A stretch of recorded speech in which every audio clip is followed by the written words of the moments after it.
నా పేరు అరుణ. ఇప్పుడు గవర్నమెంట్ ఇచ్చే 6 స్కీముల్లో 200 యూనిట్ ఫ్రీ కరెంట్ ఇస్తున్నారు కదా, మీకు వస్తుందా? వస్తుంది, ఎలాగుంది? బాగుంది. అంటే అంతకుముందుకు గవర్నమెంట్లో మీకు కరెంట్ బిల్ ఎంత వచ్చింది? అప్పుడు 1000 రూపాయల దాకా వస్తుండే, 1000-1200 వస్తుండే. మాకు మామూలు చిన్న ఇల్లు మాది, 1200 దాకా వస్తుండే. ఇప్పుడైతే ఫ్రీ ఉంది. ఇప్పుడు ఫ్రీ ఉంది. సబ్సిడీ కింద వచ్చే గ్యాస్ సిలిండర్ మీకు వస్తుంది? వస్తుందండి, వస్తుంది. పడుతున్నాయి అకౌంట్లో అమౌంట్?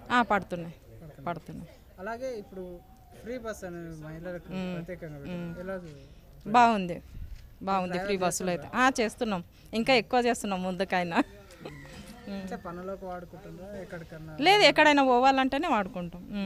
ఇదా అలాగే ఇప్పుడు కొత్తగా సన్న బియ్యం అనేది తీసుకొచ్చినాం, బాగున్నాయి, మంచిగా ఉన్నాయి, వస్తున్నాయి, వండుకుంటున్నా. లేదు అమ్మమ్మ మేము తింటాం, బాగానే ఉన్నాయి. ముందుకు దొడ్డు బియ్యం అనేది ఇచ్చింది కదా, దానికి దీనికి డిఫరెంట్ చాలా డిఫరెంట్ ఉంది. ఇవి సన్నగా ఉన్నాయి, అవి దొడ్డుగా ఉంటుండే, ఇది మంచిగా ఉన్నాయి. అన్నం మెత్తగా అవుతుందని అంటున్నారు కదా. ఇక కొంచెమైనా ఉంటాయి కదా, మరి అట్లా పేర్లు పెడతారు కానీ బాగానే ఉన్నాయి, మాకైతే మంచిగానే అనిపిస్తున్నాయి. అంటే వేరే వాళ్ళు ఏమంటున్నారు, అసలు తినడానికి పనికి రావట్లేదు. ఏం లేదు, మా పక్కన వాళ్ళందరూ మేము తెచ్చుకున్నాం, మంచిగా ఉన్నాయని మాట్లాడుకుంటున్నాం మేమైతే. ఇంతకుముందు దొడ్డు బియ్యం మంచిగా ఉన్నాయి. ఏం లేదు, ఇవే బాగున్నాయి. అలాగే ఇప్పుడు రేవంత్ రెడ్డి గారి పరిపాలన, కేసీఆర్ పరిపాలన ఎలా ఉంది? మాకు అన్ని ఫ్రీ వస్తుందంటే ఇదే మంచిగా అనిపిస్తుంది. ఇప్పుడైతే రెడ్డి గారి పరిపాలనే బాగుంది. మాకు ఇల్లు వస్తుంది ఇప్పుడు, అప్పుడు రాలే మాకు, కేసీఆర్ ఇల్లు రాలేదు. ఈసారి మాకు 2-3 సార్లు వచ్చిర్రు, ఫోటోలు శాంక్షన్ అయింది, మాకు శాంక్షన్ అయింది అట్లా. అలాగే ఈ రేవంత్ రెడ్డి గారు ప్రజాపాలన పెట్టారు, బాగుంది.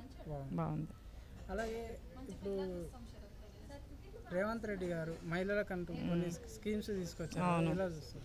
చాలా బాగున్నాయి, అన్నీ పనికి యూజ్ అవుతున్నాయి అందరికీ మంచిగా.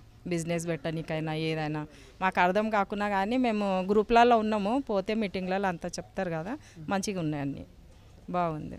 మళ్ళీ సీఎం రేవంత్ రెడ్డి గారు రావాలి.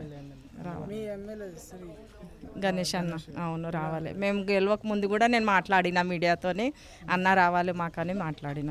అంటే ప్రజా సమస్యలు పట్టించుకుంటారు. మేము ఫోన్ చేసినా ఎప్పుడు ఏదైనా మంచిగా మాట్లాడతారు మంచిగానే శ్రీ గణేష్ గారు ఎప్పుడు మీకు అందుబాటులో ఉంటారు.